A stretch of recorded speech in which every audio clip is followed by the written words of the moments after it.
जिस मूवी को आज मैं एक्सप्लेन करने जा रही हूँ वो एनाबेल कम्स होम है। मूवी एग्जैक्ट वहीं से स्टार्ट होती है जहाँ एनाबेल मूवी एंड हुई थी। एक बच्चे की मदर एक डॉल परचेज करके अपनी बेटी को गिफ्ट करती है क्योंकि उसकी बेटी को डॉल्स बहुत ज्यादा पसंद थी, लेकिन बहुत जल्द वो इस डॉल को एड और लॉरेन के हवाले कर देते हैं क्योंकि इस डॉल यानी एनाबेल डॉल में बहुत ज्यादा एविल पावर्स थी और वो इन पावर्स का यूज करके उस बच्चे को पोजेस करने की कोशिश कर रही थी। एड और लॉरेन एनाबेल डॉल को लेकर अपने घर के लिए चल पड़ते हैं, लेकिन रास्ते में एक एक्सीडेंट होने की वजह से उन्हें एक दूसरे रास्ते से अपने घर के लिए जाना पड़ता है। रास्ते में वो लोग एक कब्रिस्तान के बाहर रुकते हैं क्योंकि उनकी कार खराब हो गई थी और एड कार को ठीक कर रहे थे। इसी दौरान लॉरेन को कार की पिछली सीट पर एक लड़की की सॉल नजर आती है और ये वही लड़की थी जिसकी कुछ देर पहले कार एक्सीडेंट में मौत हो गई थी। उस लड़की की सॉल लॉरेन को कहती है आई लाइक योर डॉल। इसके अलावा लॉरेन को वहाँ पर बहुत ज्यादा स्पिरिट्स नजर आती हैं और वो सारी स्पिरिट्स उस कब्रिस्तान से ही आई थी। उनमें से एक स्पिरिट एड को सड़क के बिल्कुल बीच में धक्का देती है ताकि सामने से आने वाले ट्रक के नीचे आकर एड की मौत हो जाए, लेकिन एड किसी तरह खुद को बचा लेते हैं और यहाँ पर एड और लॉरेन समझ जाते हैं कि ये सब कुछ एनाबेल डॉल कर रही है और इसीलिए वो लोग बगैर कोई देरी किए उस डॉल को लेकर अपने घर आ जाते हैं। एनाबेल डॉल को घर लाते ही वो लोग उसे अपने म्यूजियम में लेकर जाते हैं जहाँ पर उन्होंने अपनी केसेस से जुड़ी हुई बाकी चीजें भी रखी थी और वो सारी चीजें किसी तरह की डीमंस और एविल पावर्स की मालिक थी। एनाबेल डॉल को वो लोग एक चेयर पर रखते हैं और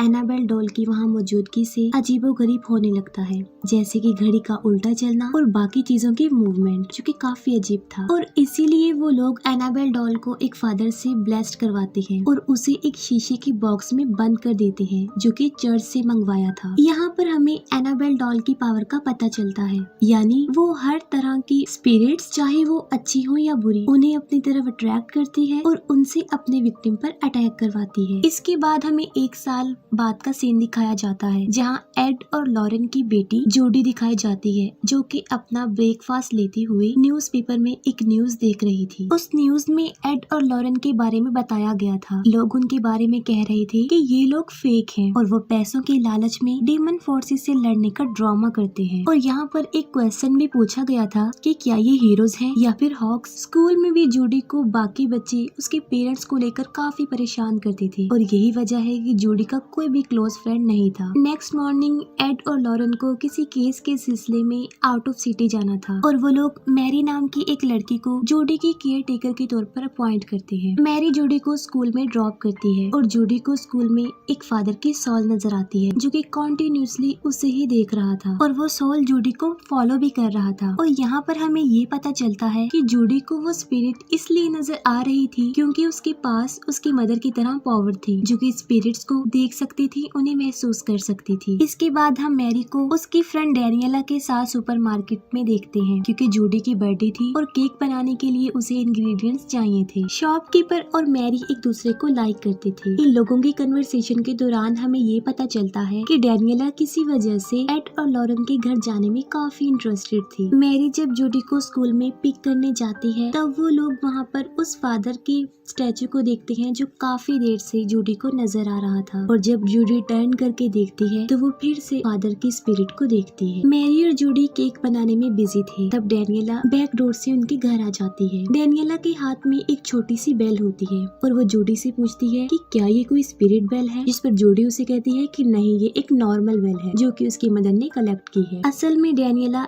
एड और लॉरेन के काम में काफी इंटरेस्टेड थी और वो उनके घर को एक्सप्लोर करना चाहती थी और इसीलिए वो जूडी को रोलर स्केट्स गिफ्ट करती है। तब जूडी और मैरी घर से बाहर जाते हैं और डैनियला घर में अकेली होती है और उसे घर को एक्सप्लोर करने का मौका मिल जाता है। डैनियला वॉरेन के म्यूजियम को ओपन करने की कोशिश करती है लेकिन उसका डोर लॉक था और फिर वो डोर के बाहर से ही स्पिरिट से कांटेक्ट करने की कोशिश करती है लेकिन फिर भी कोई फायदा नहीं होता और डोर नहीं खुलता। वो उस दरवाजे की चाबी को ढूंढते हुए एड के ऑफिस में पहुंच जाती है और एक पिक्चर के पीछे डैनियला को उस म्यूजियम की चाबी मिल जाती है और वो उस चाबी से उस म्यूजियम के दरवाजे को खोल देती है। डैनियला का यहाँ पर आने का मकसद ये था क्योंकि वो अपने फादर जो कि मर चुके थे उनकी सोल से कांटेक्ट करना चाहती थी और जाहिर है इस म्यूजियम से बेहतर जगह और कोई नहीं हो सकती। और इसके बाद वो म्यूजियम के अंदर चली जाती है। डैनियला म्यूजियम में रखे हुए आर्टिफैक्ट्स को टच करती है और इसी दौरान एनाबेल डॉल उस शीशे की बॉक्स में ही गिर जाती है। अब हालांकि हालांकि उस ग्लास बॉक्स पर वार्निंग लिखा था, लेकिन इसके बावजूद डेनियला ग्लास बॉक्स का दरवाजा खोल देती है। बस ऐसा होते ही जूडी का बर्थडे केक जलने की वजह से फायर अलार्म एक्टिव हो जाते हैं और डेनियला ग्लास बॉक्स को लॉक किए बगैर ही वहाँ से भाग जाती है। यहाँ पर हमें इस बात का अंदाजा हो जाता है कि एनाबेल डॉल जो कि अब बिल्कुल आजाद हो चुकी थी और वो अपने एविल पावर्स का यूज करके अब कुछ भी कर सकती है। और तभी डोरबेल बजती है। मैरी जब दरवाजे के हॉल से देखती है तो बाहर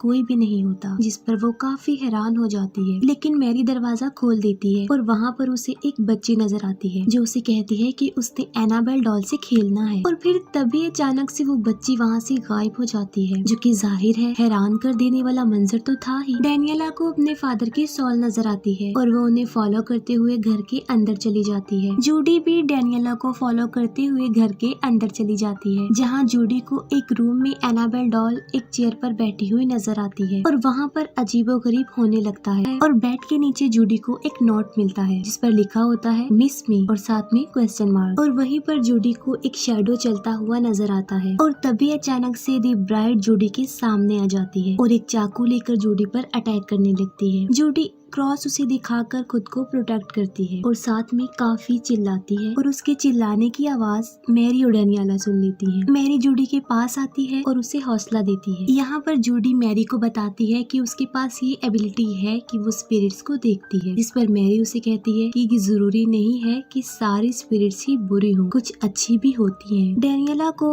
एड और लॉरेन की पैरानॉर्मल इन्वेस्टिगेशन की फाइल मिल जाती है। उस फाइल में बहुत सारे डेमंस का जिक्र किया गया था और वहीं पर एग्जॉर्सिज्म की टेप्स थी जो कि एड और लॉरेन ने की थी। डेनियला उनमें से प्रोजेक्टर पर एक टेप प्ले कर देती है, जिसे मैरी फौरन बंद कर देती है क्योंकि जूडी उससे काफी डर रही थी। वो डिसाइड करती हैं कि वो फीली मिली गेम खेलेंगी। गेम खेलने के दौरान एक बार फिर से डोरबेल बजती है और इस बार डोर पर वही शॉपकीपर होता है। मैरी दरवाजे पर देखने जाती है, लेकिन वो उस लड़के को अंदर आने नहीं दे रही थी। रात को मैरी और डेनियला जूडी की बर्थडे सेलिब्रेट करते हैं और बाहर वही लड़का गिटार बजा रहा था और बाहर उस लड़की पर वुल्फ की तरह नजर आने वाला एक डीमन अटैक कर देता है और वो लड़का उससे बचने के लिए वहाँ से भाग जाता है। डेनियला एक बार फिर से म्यूजियम जाती है और यहाँ पर हम देखते हैं कि उस म्यूजियम की कुछ आर्टिफैक्ट्स अब मूवमेंट कर रही थी। डेनियला म्यूजियम में रखे गए एक ब्रेसलेट की मदद से अपने फादर की सोल को बुलाने की कोशिश करती है और वो इसमें कामयाब हो जाती है और वो अपने फादर की सोल को एक मिरर में अपने पीछे देखती है तो अचानक से एक डीमन बनकर उस पर चिल्लाते हैं। डेनियला वहाँ से भागने की कोशिश करती है, लेकिन अब वो अंदर ही बंद हो गई थी क्योंकि वो दरवाजा नहीं खुल रहा था। और यहाँ पर हमें ये पता चलता है कि वो उसके फादर की सोल नहीं थी बल्कि कोई डीमन सोल थी। इसके बाद दूध से भरा हुआ ग्लास टेबल पर अपने आप ही मूव करता हुआ नीचे गिर जाता है और तभी टेप रिकॉर्डर भी अपने आप बजने लगता है और तभी हम एनाबेल डॉल को जूडी के साथ देखते हैं। म्यूजियम में डेनियला एक टीवी को देखती है जो कि इस बात को इंडिकेट कर रहा था कि नेक्स्ट डेनियला किस डायरेक्शन में देखेगी। मैरी को घर में बहुत सारे कॉइन्स मिलते हैं और तभी अचानक से उसे वहाँ पर एक डीमन नजर आता है जो कि कॉइन्स डीमन था और वो मैरी पर अटैक करके उसे इधर उधर घसीटता है। लेकिन इससे पहले कि वो मैरी को जान से मार डालता, मैरी एक लाइट ऑन करके जूडी के रूम की तरफ भाग जाती है। जूडी को अपने रूम में अपने ब्लैंकेट में एनाबेल डॉल नजर आती है और तभी हम एनाबेल डॉल को रोटेटिंग लाइट के शैडो में देखते हैं जो कि बहुत सारे डीमंस में बदलती जाती है और एंड में एक बहुत खतरनाक डीमन में तब्दील हो जाती है और जूडी पर अटैक कर देती है। लेकिन बिल्कुल ठीक वक्त पर मैरी दरवाजा खोलकर जूडी को बचा लेती है। मैरी एड और लॉरेन को कांटेक्ट करने की कोशिश करती है, लेकिन दूसरी तरफ लॉरेन की आवाज में कोई डीमन बोल रहा था। डीमन कहता है कि वो एनाबेल से बात करना चाहती है और एनाबेल को इन लोगों की सॉल चाहिए और घर में लगी बेल्स अपने आप ही बजने लगती हैं। तभी फौरन मैरी और जूडी भी म्यूजियम में पहुंच जाते हैं। तभी अचानक से म्यूजियम में रखा गया टाइपराइटर अपने आप ही चल पड़ता है और वहाँ पर सिर्फ एक ही वर्ड टाइप हो रहा था और वो था मिस मी। वो तीनों किसी तरह बड़ी मुश्किल से म्यूजियम से बाहर आ जाती हैं, लेकिन बाहर आकर मैरी को सांस लेने में प्रॉब्लम हो रही थी क्योंकि उसे अस्थमा का प्रॉब्लम था। मैरी का इनहेलर बाहर कार में था और जूडी उस इनहेलर को लेने के लिए बाहर जाती है और तभी बाहर जूडी पर वुल्फ डीमन अटैक कर देता है। लेकिन बिल्कुल ठीक वक्त पर वो शॉपकीपर वहाँ पर आकर वुल्फ डीमन पर अटैक करके जूडी को बचा लेता है। फिर हम देखते हैं कि दी ब्राइड ब्राइड डेनियला को पोजेस कर चुकी थी और डेनियला दी ब्राइड का ड्रेस पहनकर पूरी तरह पोजेस हो चुकी थी। अब इन सारी मुसीबतों से बचने का उनके पास सिर्फ एक ही हल था, वो ये कि अगर वो दोबारा से एनाबेल डॉल को शीशे के उसी बॉक्स में रख दे। लेकिन एनाबेल डॉल का तो कुछ अता पता था ही नहीं कि वो कहाँ गई है। और एक बार फिर से हम उस फादर की स्पिरिट को देखते हैं जो काफी देर से जूडी को नजर आ रही थी और वो गाइड करके जूडी को घर की उस तरफ ले जाते हैं जहाँ पर एनाबेल डॉल थी। और यहाँ पर हमें पता चलता है कि उस फादर की स्पिरिट अच्छी स्पिरिट थी। और यहाँ पर ये बात भी साबित हो जाती है कि सारी स्पिरिट्स बुरी नहीं होती, उनमें से अच्छी भी हो सकती है। मैरी और जूडी फीली मिली गेम की मदद से